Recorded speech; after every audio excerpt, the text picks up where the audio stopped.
Hello అండి. ఈరోజైతే క్రంచీగా ఎంతో టేస్టీగా ఉండే చిప్స్‌నైతే బియ్యపిండితో ఎలా తయారు చేసుకోవాలో చేసి చూపించబోతున్నాను. వీటిని చాలా క్విక్‌గా నిమిషాల్లో ప్రిపేర్ చేసుకోవచ్చు అప్పటికప్పుడు. ఇంకా టేస్ట్ అయితే తినడం స్టార్ట్ చేశారంటే వదలకుండా తినేస్తారు. అంత బావుంటాయి. Welcome to my channel. ముందుగా దీనికోసం స్టవ్ వెలిగించుకొని ఒక పాన్ పెట్టుకున్న తర్వాత 1 కప్ వరకు వాటర్ తీసుకోవాలి. వాటర్ వేసుకున్నాక కొద్దిగా సాల్ట్ టేస్ట్ కోసం వేసుకున్నాక ఆ వాటర్ బాగా మరుగుతున్నప్పుడు అదే కప్పుతో బియ్యపిండిని తీసుకోవాలి. ఒక కప్పు వాటర్కి ఒక కప్పు బియ్యపిండి అయితే కరెక్ట్గా సరిపోతుంది. ఆ బియ్యపిండి వేసి ఇలా కొద్దిగా వేసుకుంటూ కలుపుకోవాలి. ఇలా అది మాడకుండా కలుపుకుంటూ ఉండాలి. అలా ఒక 2-3 నిమిషాల పాటు బాగా కలుపుకుంటూ ఉండాలి. ఇదంతా కూడా బాగా కలిసిన తర్వాత ఇప్పుడు స్టవ్ ఆఫ్ చేసుకొని దానిపైన లిడ్ని పెట్టి పక్కన పెట్టుకోవాలి. ఇలా ఒక 2-3 నిమిషాలు కూడా మళ్ళీ పక్కన పెట్టుకున్నాక అది కాస్త గోరువెచ్చగా అయిన తర్వాత ఇప్పుడు మనం చేతితో దాన్నంతా కూడా ఇలా పిండి ముద్దలా చేసుకోవాలి. ఆ వాటర్కి ఆ పిండి కరెక్ట్గా సరిపోతుంది కాబట్టి అదంతా కూడా ఒక ముద్దలా చేసుకొని పెట్టుకోవాలి. ఇలా చేసుకున్న తర్వాత దానిపైన ఇలా క్లాత్ను వేసి ఉంచుకోవాలి.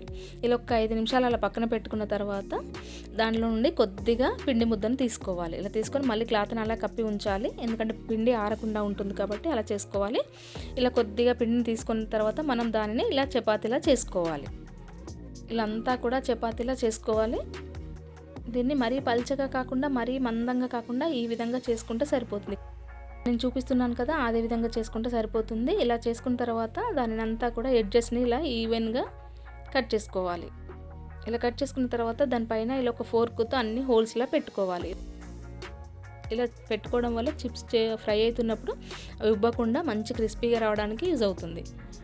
ఇలా అన్ని ఫోర్క్తో హోల్స్ పెట్టుకున్న తర్వాత మనం నైఫ్తో ఇలా అన్నీ కూడా ఈ షేప్లో కట్ చేసుకోవాలి. ఇక్కడ నేనైతే ట్రయాంగిల్ షేప్లో కట్ చేస్తున్నాను. మీకు కావాలంటే స్క్వేర్ షేప్లో కానీ డైమండ్ షేప్లో కానీ కట్ చేసుకోవచ్చు. ఇలా అన్నీ కట్ చేసుకొని ఒక ప్లేట్లోకి తీసుకున్నాను.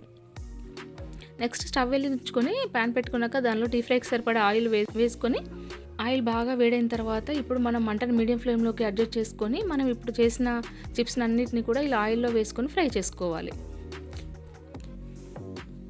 మంటను మీడియం ఫ్లేమ్లోనే పెట్టుకొని వీటిని అన్నీ కూడా బాగా ఫ్రై చేసుకోవాలి. మరీ మాడకుండా చూసుకుంటూ కలుపుకుంటూ ఫ్రై చేసుకోవాలి. చూసారుగా ఇక్కడ మనకు ఆయిల్లో నురుగంతా కూడా పోయింది కదా. ఇప్పుడు బాగా పర్ఫెక్ట్గా ఫ్రై అయిపోయినట్టే. ఇప్పుడు తీసి వీటన్నిటిని కూడా ఒక ప్లేట్లోకి తీసుకోవాలి. అదేవిధంగా మరికొన్ని చిప్స్ని కూడా వేసుకొని వాటిని కూడా ఈ విధంగానే ఫ్రై చేసుకోవాలి. ఇవి చేసుకోవడం చాలా సింపుల్ అండి. చాలా తక్కువ టైంలో చేసుకోవచ్చు. పిల్లలు స్కూల్ నుండి ఇంటికి వచ్చేలోగా కూడా మనం చాలా క్విక్గా తయారు చేసుకొని పెట్టవచ్చు. చాలా టేస్టీగా కూడా ఉంటాయి. ఇప్పుడు దీనిలోకి మనం ఆ చిప్స్ని అలాగే కూడా తినవచ్చు. చిన్నపిల్లలకైతే అలానే ఇవ్వచ్చు. మనం సాల్ట్ అవి వేసాం కాబట్టి చాలా బాగుంటాయి.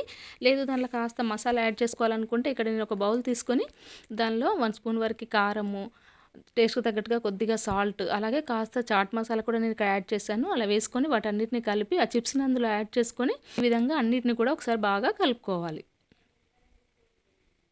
ఇలా టాస్ చేస్తున్నట్టుగా అంతా కూడా కలుపుకుంటే మసాలా వీటికి బాగా పట్టేస్తుంది. టేస్ట్ అయితే అద్దరిపోతుంది అనుకోండి. మీరు తినడం స్టార్ట్ చేశారంటే ఇంకా వదలకుండా తినేస్తారు. అంత బాగుంటాయి. చాలా క్విక్గా పిల్లలకైతే చేసి పెట్టవచ్చు. సూపర్గా ఉంటాయి. ఇంకా టేస్ట్ అయితే తింటుంటే తినాలనిపిస్తుంటుంది. సో మీరు కూడా ఇది తప్పకుండా ట్రై చేయండి. ఆ టేస్ట్ని ఎంజాయ్ చేయండి.